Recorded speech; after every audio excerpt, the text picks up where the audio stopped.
CC ने routing switching की। आज एक नई टॉपिक है मेरे पास, dynamic routing protocol. Dynamic routing protocol है क्या? वैसे अगर देखा जाए, हम लोग राउटिंग प्रोटोकॉल पढ़ रहे हैं। राउटिंग प्रोटोकॉल का मकसद क्या है कि आपके पास डिफरेंट राउट्स आ जाएं। राउटर 1 है, राउटर 2 है। राउटर 1 में अगर मैं यहाँ पे आईपी एड्रेसेस असाइन कर लूँ, ठीक है, इंटरफेसेस के ऊपर CL 2/0 5 0/0 के ऊपर, इस राउटर में हमारे पास एक टेबल होती है। जैसे स्विच में हमारे पास टेबल थी, मैक टेबल। राउटर लेयर 3 जो टेबल होगी उसे क्या कहा जाएगा? राउटिंग टेबल उसे कहते हैं हम लोग। अब आपके पास राउटर 1 के राउटिंग टेबल में सिर्फ दो राउट्स आएंगे, एक CL 2/0 की, एक 5 0/0 की, जो कि डायरेक्टली कनेक्टेड है। राउटर 2 में भी यही होगा कि आपके पास 3/0 की जो डायरेक्टली कनेक्टेड राउटर है वही आपके पास आएंगे, चाहे 3/0 में हो चाहे 5 0/0 में हो।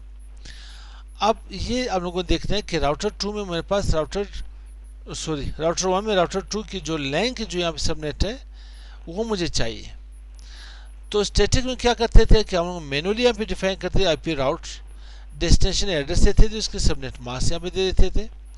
और इसी तरह से डिफ़ॉल्ट भी ये होता था कि आप क्या करते थे, यहाँ पे डिफ़ॉल्ट में मेरे पास एक राउट नहीं है, हज़ारों राउट्स है, तो मुझे डिफ़ॉल्ट एड्रेस 0.0.0 असाइन करनी पड़ती थी।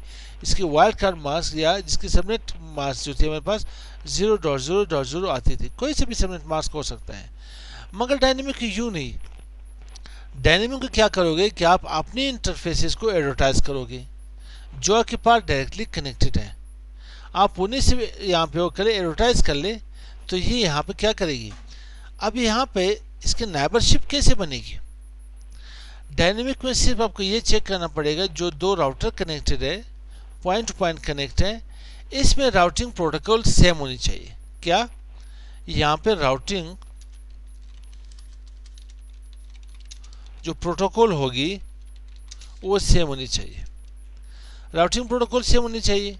दूसरी उसमें क्या होगा कि आपके पास सबनेट सेम होनी चाहिए, या आपके पास जो नेटवर्क आ रही, नेटवर्क आपके पास सेम होनी चाहिए, जो नेटवर्क एड्रेस है वो सेम होनी चाहिए। देन क्या करेंगे, दूसरे के पास नेबरशिप यहाँ पे क्रिएट हो जाएगी। चाहे के पास डायनेमिक राउटिंग प्रोटोकॉल में डिस्टेंस वेक्टर में रिप हो, रिप वर्जन 1 हो, रिप वर्जन 2 हो, या IGRP हो, या इनकेस आप लिंक स्टेट में आपके पास OSPF हो या ISIS हो, या आपके पास यहाँ पे एक और राउटिंग प्रोटोकॉल से हाइब्रिड कहा जाता है, जो कि पहले डिस्टेंस वेक्टर में थी आपके पास। IGRP की इनहेंस वर्जन थी, इसे EIGRP कहते हैं। इसे या आजकल मेरे पास हाइब्रिड में आ रहे हैं, हाइब्रिड राउटिंग प्रोटोकॉल में, जिसमें link state distance vector routing protocol दोनों की खासियत मौजूद है। उसमें क्या होगा कि आप सिर्फ अपने डायरेक्टली कनेक्टेड राउट्स को एडवर्टाइज करोगे, देन नाइबरशिप बनेगी। उसमें शर्त ये है, कंडीशन ये है कि आपके पास राउटिंग प्रोटोकॉल सेम होनी चाहिए, या तो दोनों तरफ रिप होनी चाहिए, या तो AGRP होनी चाहिए, या OSPF होनी चाहिए।